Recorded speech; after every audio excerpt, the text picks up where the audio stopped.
Assalamualaikum warahmatullahi wabarakatuh. Bertemu lagi dengan mata pelajaran sejarah, masih bersama Ibu Listia. Nama Ibu, perkenalan ya, nama Ibu Listia Eka Yuniar. Kemudian di video sebelumnya kita sudah membahas mengenai unsur-unsur penting dalam sejarah. Di antaranya ada manusia, ruang, dan waktu. Nah, pada kesempatan sekarang Ibu akan menjelaskan mengenai konsep berpikir dalam sejarah. Konsep berpikir dalam sejarah ada apa aja ya Bu? Yang pertama ada konsep berpikir sinkronik. Kemudian yang kedua ada konsep berpikir diakronik. Kemudian yang ketiga ada konsep berpikir kronologis, dan terakhir ada konsep berpikir dalam ruang dan waktu dalam sejarah. Kita akan bahas satu persatu. Yang pertama ada konsep sinkronik.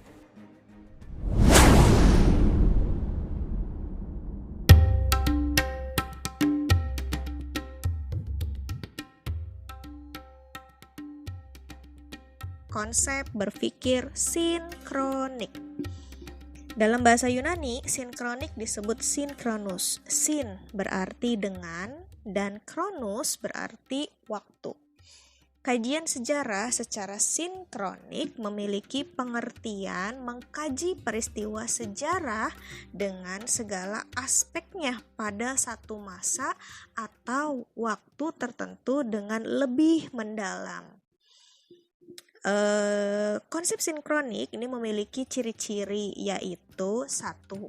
Mengkaji peristiwa sejarah pada masa tertentu saja. 2. Pengkajian sejarah dilakukan secara terstruktur. 3. Peristiwa yang dikaji lebih spesifik dan mendalam. 4. Melibatkan ilmu sosial lainnya dalam pengkajiannya. Terakhir, peristiwa sejarah yang dikaji berdasarkan dimensi ruang. Kemudian yang kedua ada konsep berpikir diakronik.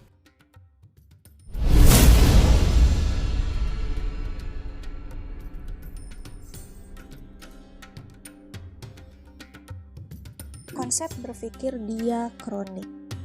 Dalam bahasa Latin, diakronik terdiri dari dua kata, yaitu dia dan kronos. Dia memiliki arti melampaui ya, bukan dia, si dia. Sedangkan kronos berarti waktu. Nah, kajian sejarah secara diakronik ini memiliki pengertian proses berpikir sesuatu yang melintas, melalui, dan melampaui dalam batasan waktu yang panjang. Konsep diakronik ini juga memiliki ciri-ciri nih. Yang pertama, peristiwa sejarah yang dikaji ini berdasarkan dimensi waktu. Kemudian yang kedua, peristiwa sejarah dikaji terdiri dari beberapa peristiwa yang tersusun secara kronologis.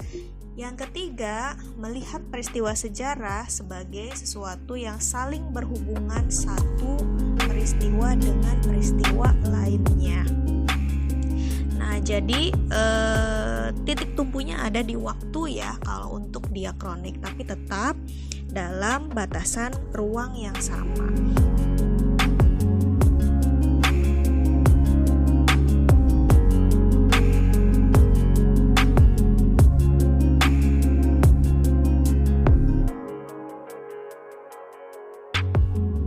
Yang ketiga ada konsep kronologis. Apabila kita sudah memahami dua konsep berpikir sebelumnya, tadi ada sinkronik dan diakronik, kita ini akan lebih mudah dalam memahami konsep kronologis.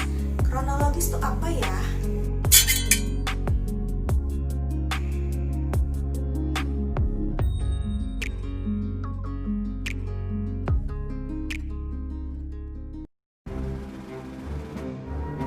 The Enola Gay arrived at 8:11 a.m.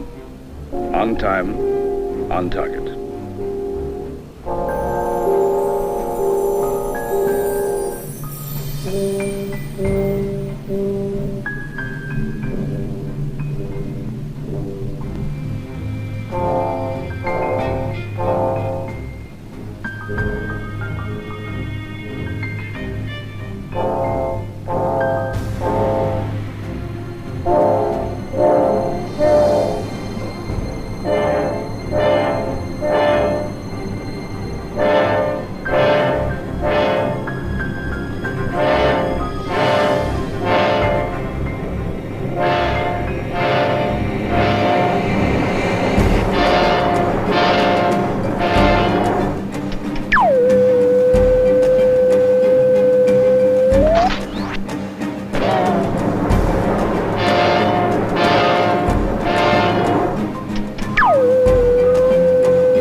Take the bomb 43 seconds to reach Hiroshima. The Enola Gay strains to escape the fury she has unleashed. At 0-15 seconds, a warning tone sounds in the plane. In 10 seconds, the world will shake.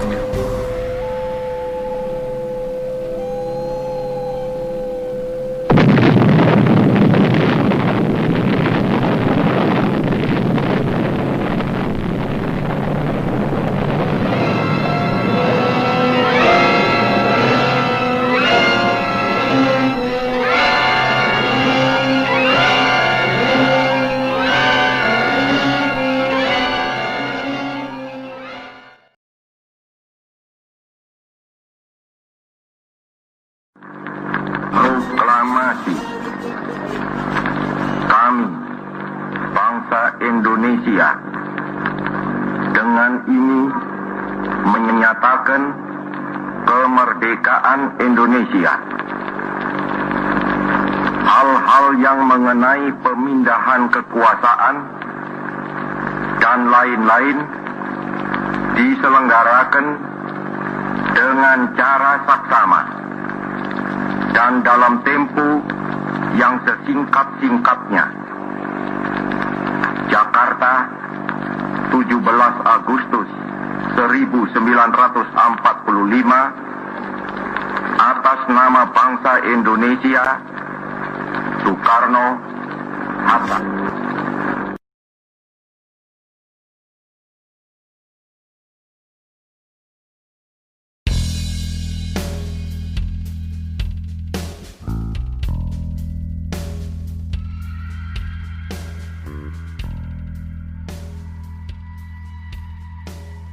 Konsep kronologis secara etimologis.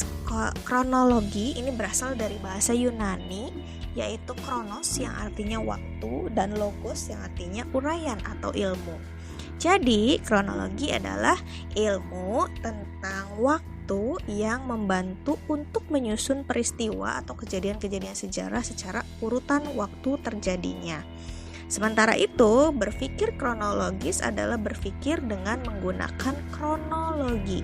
Selain dapat mempermudah, kita juga bisa merekonstruksi masa lalu secara tepat. Cara berpikir kronologis dapat membuat kita terhindar dari anakronisme. Apa tuh Bu anakronisme? Anakronisme adalah ketidakcocokan antara peristiwa dan waktu kejadiannya.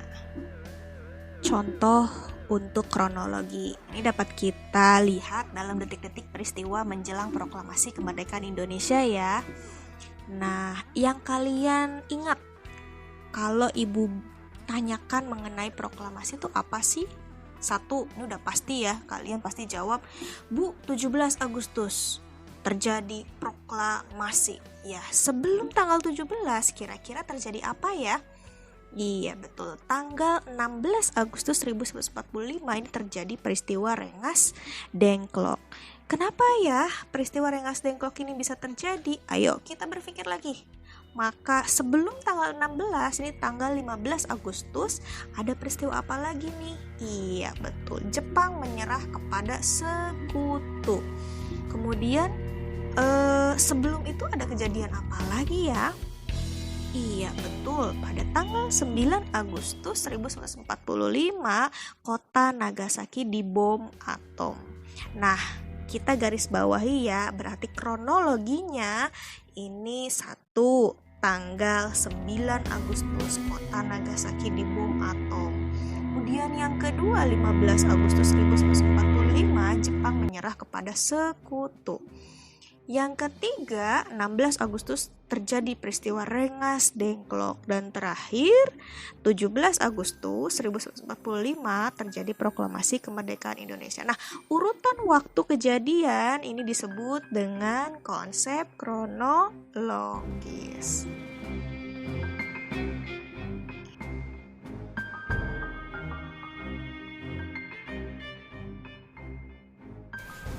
Dan yang terakhir ada konsep ruang dan waktu dalam sejarah. Sebenarnya ini sudah dibahas ya dalam video kita sebelum ini.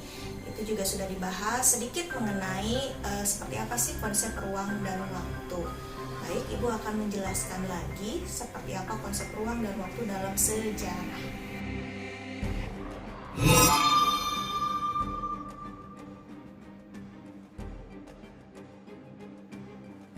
Dan yang terakhir ada konsep ruang dan waktu. Peristiwa atau kejadian di masa lalu berlangsung dalam batasan ruang dan waktu tertentu, itu sudah pasti. Unsur ruang ini akan memberikan gambaran yang nyata tentang peristiwa sejarah. Sementara itu, waktu menjadi penanda bahwa peristiwa sejarah pernah terjadi pada saat itu dan dapat berkaitan dengan keadaan masa kini. Contoh, peristiwa serangan umum 1 Maret 1949. Waktu terjadinya ini kan sudah pasti ya pada 1 Maret 1949. Sedangkan ruangnya adalah di kota Yogyakarta.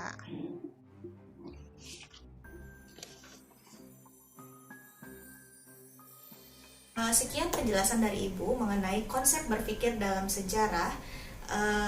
Semoga kalian di rumah tetap sehat, tetap semangat. Kita lanjutkan dalam video selanjutnya. Assalamualaikum warahmatullahi wabarakatuh. Salam Historia.